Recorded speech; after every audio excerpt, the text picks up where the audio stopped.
अस्सलाम वालेकुम। अच्छा, आज हम एडोब इलस्ट्रेटर का ग्रेडियंट टूल सीखेंगे। ये 4 बॉक्स मैंने बनाए हैं। ठीक है।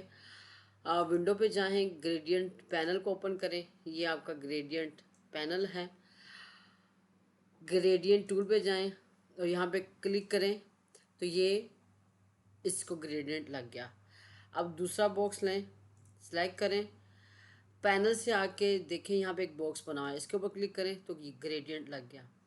अब तीसरा बॉक्स लें, ये जो स्लाइडर है कहीं भी क्लिक करें तो इसको ग्रेडियंट लग गया। अब लास्ट वाला बॉक्स लें और यहाँ पे देखें जो ये एरिया है, ये कलर है, ये दरमियान में ग्रेडियंट है और ये नो फिल है। तो यहाँ पे ग्रेडियंट के ऊपर क्लिक करें तो आपके 4 ग्रेडियंट इस तरह लग जाते हैं। ठीक है।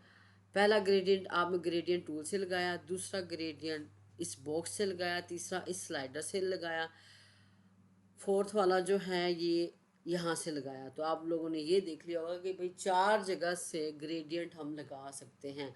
और ये ब्लैक एंड वाइट इसलिए है कि ये डिफ़ॉल्ट सेटिंग है। ठीक है।